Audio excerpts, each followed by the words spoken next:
اعوذ باللہ من الشیطان اللعین الرجیم بسم اللہ الرحمن الرحیم اللہم صلی علی محمد و آل محمد۔ السلام علیکم۔ حضرت صالح علیہ السلام کی تبلیغی جدوجہد۔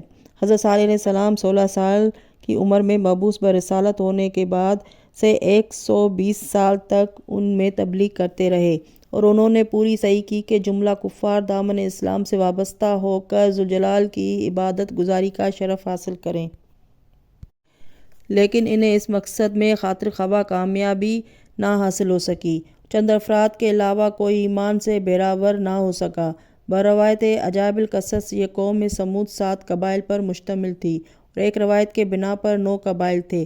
ان کا ایک خاص کنواں تھا جس کے گرد یہ سب آباد تھے، جنہیں ایک روایت کے بنا پر اصحاب رس کہا جاتا تھا، اور چونکہ نہایت سرکش تھے، اس لیے نہ صرف یہ کہ وہ حضرت صالح علیہ السلام کی بات پر کان نہ دھرتے تھے، بلکہ وہ جن نائبوں کو ان کی طرف بھیجتے تھے ان کو قتل کر دیا کرتے تھے۔ ان کے نزدیک ایک دریا بھی تھا جس کا پانی میرے خیال کے مطابق کھارا تھا۔ ان کی آبادی اس دریا کے کنارے تک پھیلی ہوئی تھی۔ یہ نہ صرف بتوں کی پوجا کرتے تھے بلکہ ان کی پرستش کا دائرہ بہت وسیع تھا۔ علامہ مجلسی بحوالہ حضرت امام موسیٰ کاظم علیہ السلام تحریر فرماتے ہیں کہ اصحاب رس کے 2 گروہ تھے۔ ایک گروہ وہ تھا جس کا ذکر قرآن مجید میں بار بار آیا ہے، اور ایک گروہ وہ تھا جس کا ذکر قرآن مجید میں نہیں ہے۔ وہ جنگل میں آباد تھا۔ حضرت صالح علیہ السلام نے ان کی طرف اپنا ایک نائب بھیجا، انہوں نے اسے قتل کر دیا۔ پھر دوسرا نائب بھیجا، اسے بھی قتل کر دیا۔ پھر تیسرا نائب بھیجا، اسے بھی قتل کر دیا۔ بالآخر چوتھا نائب بھیجا، اس کے ساتھ ایک ولی بھی بھیجا۔ جب وہ ان کے پاس پہنچے اور ہدایت شروع کی تو انہوں نے کہا کہ ہمارا خدا دریا میں رہتا ہے، اور وہ لوگ دریا کے کنارے رہتے تھے۔ ہر سال ایک عید منایا کرتے تھے، کیونکہ اس دن ایک بہت بڑی مچھلی دریا سے باہر برآمد ہوا کرتی تھی، اور وہ سب اس کو سجدہ کیا کرتے تھے۔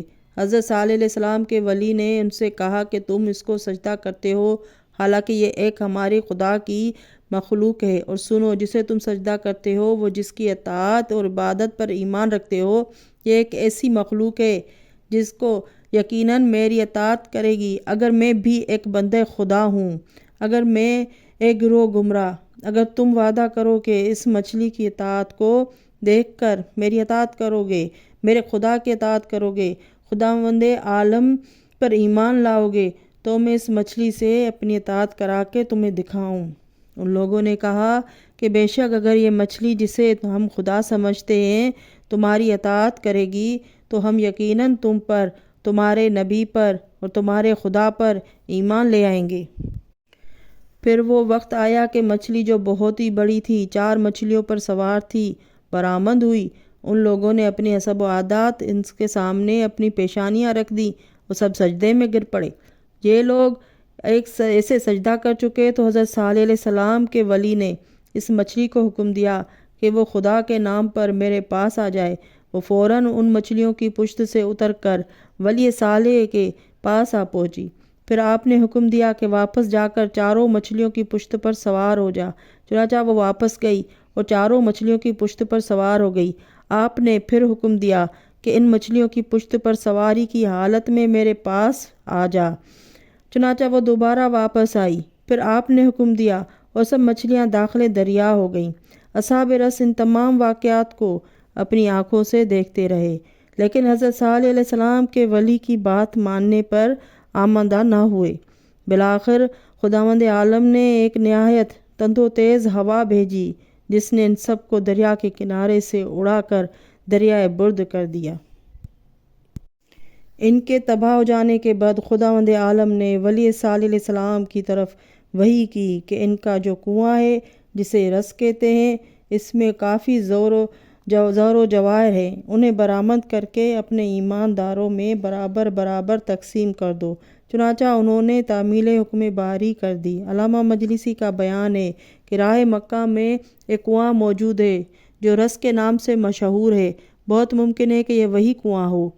الغرض حضرت صالح علیہ السلام جو قوم سمود کی سرکشی سے عاجز و پریشان تھے ہی، جب ان کے نائب قتل کیے گئے تو انہیں بڑا صدمہ پہنچا، اور انہوں نے عزم بالجزم کر لیا کہ اب تبلیغ کا نتیجہ ضرور برآمد کیا جائے۔ چنانچہ انہوں نے قوم سمود سے کہا کہ میں تم سے عاجز آ چکا ہوں، اب تبلیغ کا آخری فیصلہ چاہتا ہوں۔ انہوں نے کہا کہ آپ اپنی تبلیغ پر مصر ہے تو روز عید ہمارے عیدگاہ میں آئیے اور ہمیں اپنی نبوت سے مطمئن کیجیے۔ حضرت صالح علیہ السلام نے دریافت فرمایا کہ تمہاری مطمئن کرنے کا کیا طریقہ ہے اور تم کس طرح مطمئن ہو سکو گے؟ ان لوگوں نے کہا کہ معجزہ چاہتے ہیں۔ اللہم صلی علی محمد و آل محمد۔ ناظرین، میری ویڈیو اچھی لگے تو لائک اور سبسکرائب کر لیں۔ اگلی ویڈیو تک کے لیے اللہ حافظ۔